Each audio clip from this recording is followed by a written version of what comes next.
जय हिंद साथियों, स्वागत है आपका आपके ही यूट्यूब चैनल अमृता क्लासेस में।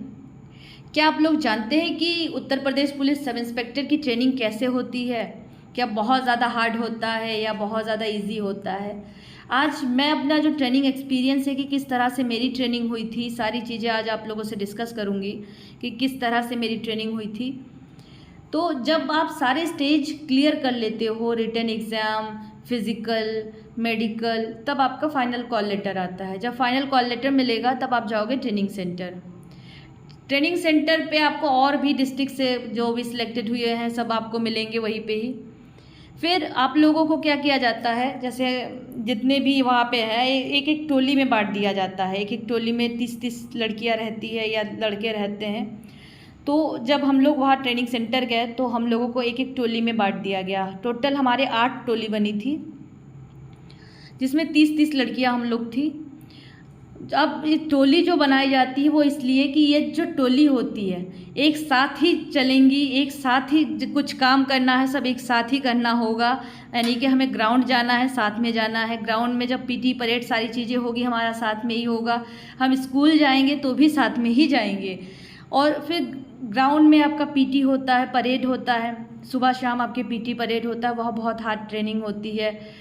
वहाँ फिज़िकल आपको बहुत ज़्यादा करवाया जाता है। आपकी रनिंग 5-5 किलोमीटर की रनिंग, फिर राइफ़ल के साथ रनिंग। अगर आपका आईटी का सेशन चल रहा है तो आपके राइफ़ल के साथ ट्रेनिंग। ड्रिल होता है। ड्रिल में ये सिखाया जाता है कि अगर आप टोली में हैं तो आपके कदम एक साथ ही चलने चाहिए, एक साथ ही आप आगे बढ़ोगे, एक साथ ही आप पीछे आओगे। और अनुशासन, वहाँ पे अनुशासन इतना ज़्यादा कि आप अगर थोड़ी सी भी आप गलती करते हो तो आपको बहुत ज़्यादा सज़ा मिलती है। आपको मेढक चाल से लेके पता नहीं कौन कौन सी चालें वहाँ पे सिखाई जाएगी। आपको राइफ़ल लेके दौड़ना पड़ेगा। तो अनुशासनहीनता वहाँ पे बिल्कुल भी बर्दाश्त नहीं की जाती है।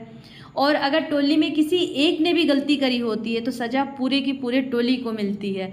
इसलिए अनुशासन वहाँ पे बहुत ज़्यादा ध्यान रखा जाता है कि अनुशासन बनाए रखे। फिर आप लोगों की इंडोर की क्लासेस चलती है। इंडोर में आपके 12 सब्जेक्ट होते हैं जो पढ़ाए जाते हैं। आउटडोर में आपकी पीटी परेड होता है। इंडोर में आपके स्कूल की तरह ही क्लासेस चलती है। वहाँ पे पूरा स्कूल के जैसा रहता है। आप लोग स्कूल जैसे जा रहे हो वैसे ही जाते हैं। हम लोग टोली वाइज ही स्कूल में जाते हैं। अपना जो टोली है एक साथ ही हम लोग स्कूल जाएंगे और एक साथ ही फिर कदम ताल करते हुए स्कूल से हम लोग अपने बैरक में जाएंगे। जो हम लोगों को बैरक मिलता है वो भी टोली वाइज ही मिलता है। जैसे हमारी टोली है, पूरी टोली को एक बैरक मिलेगा। और इस टोली में सब अदर डिस्ट्रिक्ट की ही लड़कियां रहेंगी, एक डिस्ट्रिक्ट की लड़कियां नहीं रहेंगी। उसके बाद इसी में ही आपको टोटल ट्रेनिंग आपकी पूरे 12 महीने की होगी। और इसमें आपको पूरे 12 महीने में सिर्फ 10 दिन की ही अवकाश मिलती है। और संडे को आपका ना स्कूल रहता है, ना इंडोर रहता है, ना आउटडोर। संडे को आपको श्रमदान करना पड़ेगा। वहाँ पे जो भी काम होगा आपको वो करना होगा। तो संडे को छुट्टी रहती है। संडे को बस आपको श्रमदान करने के बाद उसके बाद पूरे दिन की छुट्टी रहती है। फिर आपके वहाँ गणना होती है, डेली शाम के टाइम गणना होगी। फिर आपका जब सारे क्लासेस ख़त्म हो जाएंगे, 12 महीने की पूरी ट्रेनिंग ख़त्म हो जाएगी, उसके बाद आपका होगा एग्ज़ाम। एग्ज़ाम में आपको पूरा सारा जितने सब्जेक्ट है सब में पास होना होता है। चाहे वो इंडोर के जितने सब्जेक्ट है और आउटडोर के जितने सब्जेक्ट है सब में पास होना होता है। अगर किसी एक सब्जेक्ट में आप फेल हो गए तो फिर 3 महीने की ट्रेनिंग बढ़ जाती है।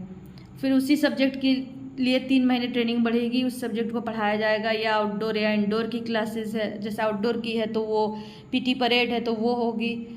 फिर आपके 3 महीने बाद फिर से एग्ज़ाम होगा। अगर इस बार क्लियर नहीं हुए तो फिर 1 साल तक ट्रेनिंग बढ़ जाएगी और पूरी ट्रेनिंग फिर से करनी पड़ेगी।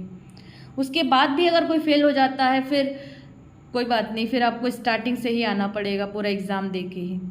उसके बाद जब आप सारे एग्ज़ाम क्लियर कर लेते हो, यानी कि एग्ज़ाम पास हो जाते हो, फिर आपका पासिंग आउट परेड होता है। पासिंग आउट परेड के टाइम ही आपको कसम दिलाई जाती है। फिर उसके बाद अपने अपने जनपद रवाना किया जाता है। जो जो जनपद जिसको अलॉट होता है कि आपको ये जनपद अलॉट हुआ है तो फिर अपने अपने जनपद पहुँचते हैं।